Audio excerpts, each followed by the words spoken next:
L'enjeu de notre exposition consiste à jeter un regard croisé sur deux fonds importants des collections du Musée national d'art moderne. Il y a d'un côté l'ensemble prestigieux de Marc Chagall, donc, qui provient en très grande partie de l'atelier de l'artiste même, et de l'autre côté, un fond peut-être un peu moins connu, celui d'avant-garde russe, qu'on n'a jamais présenté dans son ensemble. Donc le parcours est conçu sous forme d'un dialogue en 5 grands chapitres, un dialogue où alternent des salles exclusivement dédiées à Marc Chagall, et il y a des salles qui sont conçues autour de mouvements comme le néo-primitivisme de Goncharova et Laronov, autour du suprématisme avec Malevich et aussi un ensemble important de Pony, ou une salle autour du constructivisme. Et par ce dialogue, nous souhaiterons, nous espérons de présenter Chagall sous un nouveau jour. Car communément, Chagall est plutôt considéré comme un artiste singulier, travaillant en marge des courants stylistiques. Or, notre ambition, c'est de montrer que Chagall, du moins avant son départ de la Russie en 1922, s'inscrit pleinement dans cette période foisonnante, bouillonnante qui fut celle de l'avant-garde russe.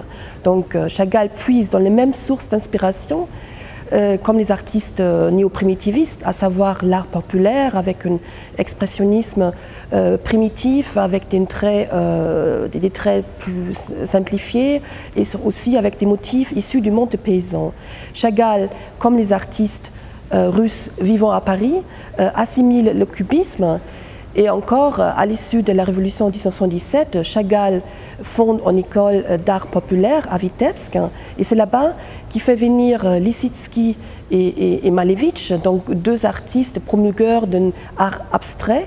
Et donc là, on peut moins parler d'une convergence stylistique, mais plutôt d'une confrontation avec donc un style innovateur, un peu à l'antipode de l'expression de Chagall. Mais de toutes ces rencontres, Chagall garde des traces. Donc des traces qu'on pourrait voir notamment dans ses dessins, pour les décors de théâtre qu'il réalise au début des années 20. Donc le parcours est très riche, très varié, et il y a aussi une autre trait caractéristique, toute l'exposition est conçue à l'instar des collections du Musée national d'art moderne de façon pluridisciplinaire. Donc il n'y a pas non seulement des peintures ou des dessins, des sculptures, mais il y a aussi des projets architecturaux. Il y a un film et il y a aussi des ouvrages imprimés, donc des livres historiques illustrés par des artistes comme Exter, Malevich, Goncharova, des revues constructivistes. Et à la fin du parcours, il y a aussi une installation célèbre de Rodchenko, le club ouvrier.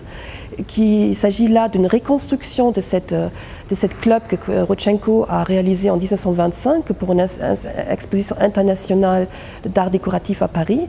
Et cette reconstruction a été faite au Centre Pompidou à l'occasion d'une grande exposition fondamentale du Centre Pompidou, l'exposition Paris-Moscou, qui a lieu en 1979.